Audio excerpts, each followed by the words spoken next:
Now this is the Paul who has rewritten the life of Jesus Christ and said to us, one, Jesus said, I came not to change and alter the law. Whose law? The law of Moses. Not one jot nor one tittle, till heaven and earth shall pass away. No one must change or alter the law, for anyone that does so is the least in the sight of God. That's what Jesus said. Now Paul said he came with a new covenant. Paul said he came with a New Testament. Paul said he came to the Gentiles, and that they no longer had to, those that followed Paul, they no longer had to observe the law of Moses. What was the law of Moses? The 10 Commandments. They no longer had to. They could eat pig's meat. The Jewish people today, following the law of Moses, they can't eat pig's meat. So how could Paul change that law and tell them they could eat pig's meat? Paul said they didn't have to circumcise. All Muslims, all Jews, all of those that follow the prophets are circumcised. How is it that Paul said they don't have to be circumcised? Paul said they didn't have to observe the Sabbath. Now the Sabbath is one of the commandments, one of the 10 commandments. And Jesus said, when they asked him about, Jesus said, do you know which is the greatest of all the commandments? What commandments was he talking about? He's talking about the commandments of Moses. He said, do you know which is the greatest commandment? Jesus said, love the Lord thy God with all thy heart and all thy mind and all thy soul. This is what Jesus said was the first of the commandments. Because that commandment from Moses was, hear ye, O Israel, the Lord thy God is one, and thou shalt not worship anyone except the Lord thy God, and thou shalt not bow down to any graven images in the heavens or in the earth or in the sea below. For the Lord thy God is a jealous God, and thou shalt not worship any gods along with him. That was the first of the commandments. But Paul said we didn't have to observe that commandment. And it was through the epistles of Paul that Constantine later on, 300 years later, he decided to reconcile this new Jesus at the Council of Nicaea. To be specific, in the year 354, it was Constantine that reconciled Paul's Jesus from the historical Jesus and decided that he would go with Paul's Jesus and kill everybody else. And that's where the Trinity was born. That's where the incarnate God was born.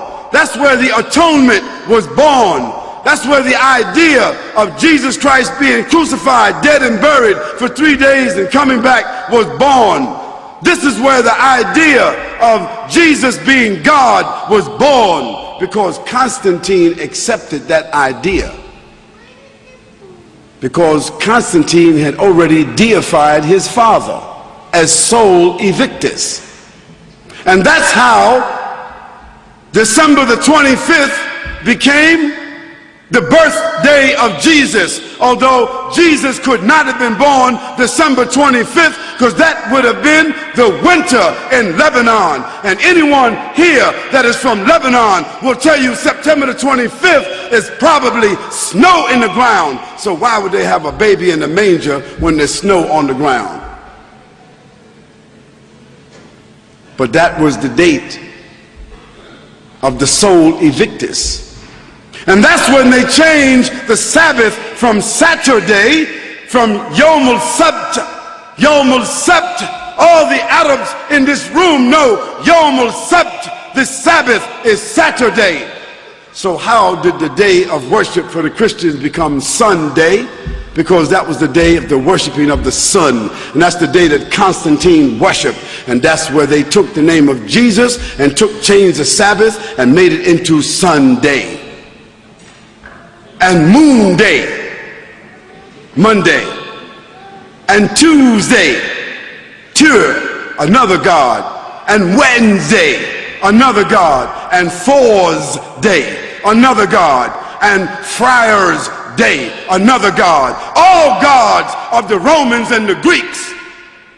What did that have to do with Jesus Christ? Absolutely nothing.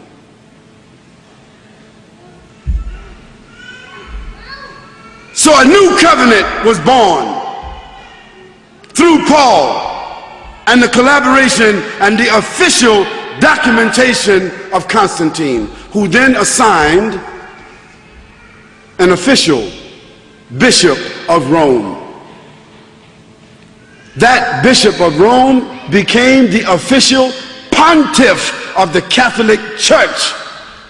And so today, that's why the Pope is called the pontiff.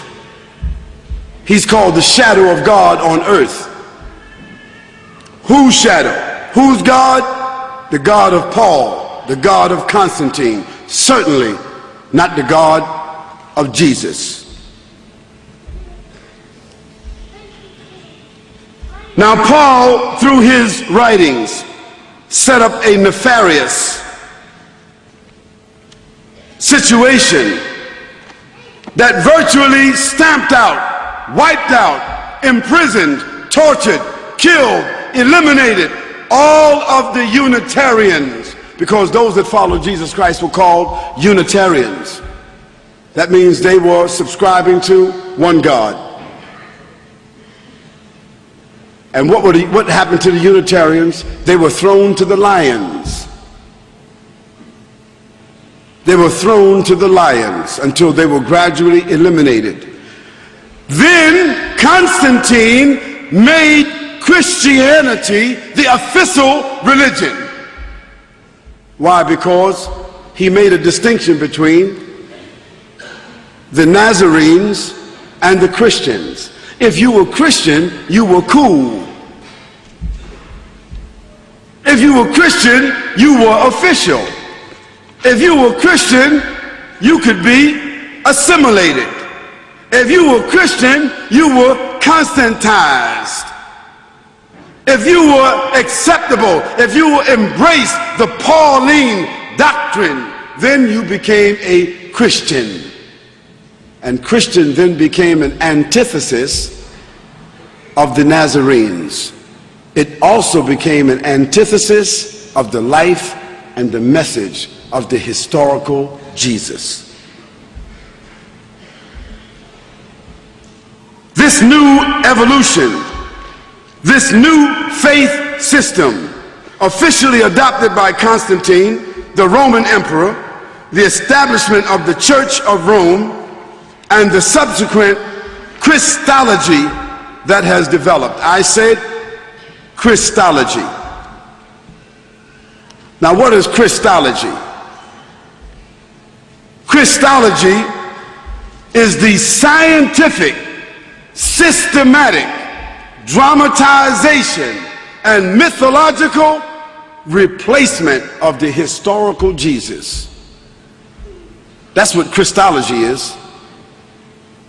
Because if we want to love Christ and follow Christ, we have to follow the real Christ.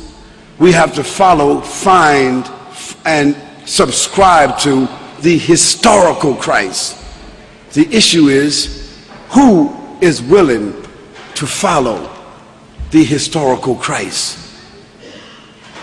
And even after you receive the information, some of you are angry right now.